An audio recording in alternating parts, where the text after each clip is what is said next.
Hi, BC family. Welcome to your midweek devotion. This week, I wanted to talk to you guys about the Queen of all virtues. So I jumped into our new Bible study book, James by Joyce Meyer, and I love her perspective on James, but I also love reading James for myself. And today I wanted to focus on James 1, 2 through 4. It says, "Consider it nothing but joy, my brothers and sisters, whenever you fall into various trials. Be assured that the testing of your faith produces patience, and let patience have its perfect result and do a thorough work, so that you may be perfect and completely developed in your faith, lacking nothing." I love Joyce Meyer's perspective on these verses because she focused on that trials are something that is needed and required for our breakthrough. But it's our attitude that we keep while in the trials that will ultimately bring us to these breakthrough moments. It's the attitude during the difficult times that will determine how long a trial lasts and what we will get out of our trial.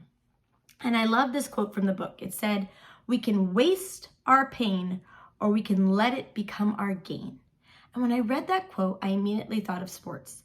I thought about how a lot of times coaches will bench players because they want them to grow through something. And normally it's an attitude adjustment, or maybe they want them to sit there and watch more experienced players and gain some insight. But this can be a painful process for players, right? They're benched and they struggle with the attitude of anger, of pride, of bitterness, of why me? And they can either choose to waste the time there spent missing out, or they can choose to gain something through the process. So it's one of those, will they grow through that trial or will they stay in the trial? So some players, they keep their attitude. They stay angry, they stay frustrated, they stay prideful. They never choose joy in the midst of the trial, right? They never allow this trial, this pain to work patience and endurance in them. Instead, they keep their pain and their anger, and the longer they keep the attitude, the longer they stay benched. Ultimately missing moments that a coach maybe wanted to get them to. They wanted to see them through so they could play, but they weren't growing and they weren't counting it joy. They were sitting in their anger and staying in their pain instead of gaining from that. But a player who is ready to grow, eager to grow, and wants to get in the game, they're going to focus on a positive attitude. They might not call it counting all joy, but they're choosing to keep a positive attitude regardless, showing the coaches that despite being benched, they're still there for their team. They're in it to win it. And ultimately, they grow and they learn, and before long, they're in the game, a better person because of it, a stronger player because of the trials the coaches allowed them to endure. You can take two people and bench them, and depending on their attitude, one can grow and become a more well-rounded player, and one can sit and stew and never come out the other side better and in a better position or victorious, right? I love how James 1, 3 through 4 focuses on how our trials produce growth, which brings us to being completely developed in our faith, lacking nothing. Again, I'm going to jump back to the sports analogy. This is why coaches bench players. They want them to be complete.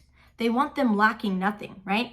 Maybe this player has A, B, C, and D, but they're lacking in this one area, and they want them to be well-rounded. So they bench them. They give them extra. They push them, right? They want them to come through the challenge lacking nothing. That's the goal. James talks about this a lot and puts the focus on patience. The early church called patience the queen of all virtues. They believed that if they possessed patience, that they could survive anything that came against them. And James confirms this thought process in verse 4. James was writing, if you back up a little bit, James 1, 2 through 4, he's writing to people who are enduring some major trials. They're enduring being thrown into arenas and ripped apart by lions, jailed, stoned, all because they believed in God, right? So he's writing to these believers undergoing these harsh hardships. And when James said, "Count it all joy," he was speaking to these Christians, right? And he said, and after he said, "Count it all joy," he said, "But let patience have her perfect work, that you may be imperfect and entire, wanting nothing." And I like this part. Rick Renner points out that the word patience is the Greek word, hupomene. It's a compound word made up of hupo and many. Hupo means under, as in underneath something, and many means to stay or abide. Another way to see this, according to Rick Renner, is that meno means to remain in one spot, to keep a position, to resolve to maintain some territory that has been gained. And I love that, because what he's really saying is that Greek word saying it's a determination, it's a mindset, right? Think of soldiers when they're ordered to maintain a position despite the trial they're facing, the combat they face, despite the enemy that stands in front of them. They are ordered to stand their ground. Why? Because they need to defend what has been gained. They're holding their ground and keeping what they have gained, and they're defending it. This means they have to have courageous character, to have a resolve to do whatever they need to outlive and outlast the enemy. I like this. Are you hearing some of these words that go with James 1, where he talks about count it all joy in your trials? Now we take that same perspective to what James was saying in 1, 2 through 4.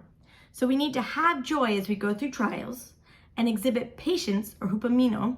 We need to be steadfast, consistent, unwavering, and unflinching during our trials. To have the mindset of no matter how much pressure I'm feeling, no matter the emotions I'm feeling and facing, I won't give up. I won't give in.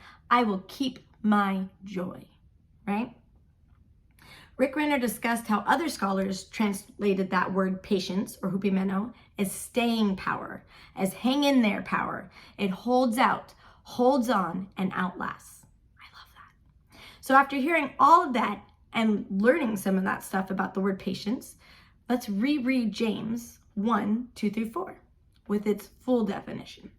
Consider it all joy when you fall into various trials, because the testing of your faith will produce patience. It'll produce it.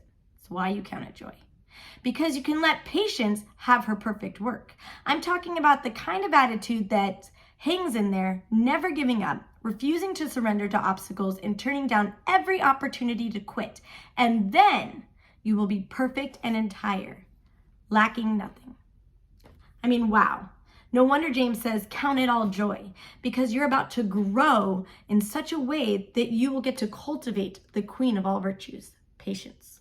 And one of the most important virtues to have when believing for a breakthrough, when desiring your life to change, is to have patience, that determined mindset that you are going to stand your ground and defend what you have gained. You are going to outlast, hold on, and hold out for your victory, because it's just around the corner. And as you do, as you keep an attitude of gratitude through the journey, as you allow yourself to grow through the trials, through the pain, as you allow patience to take root and develop within you, James says, then you will be perfect, completely developed in your faith, lacking nothing.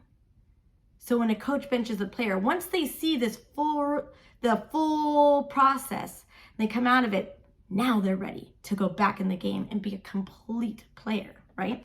So this week, count it all joy as you face different trials and challenges. Focus on your outcome.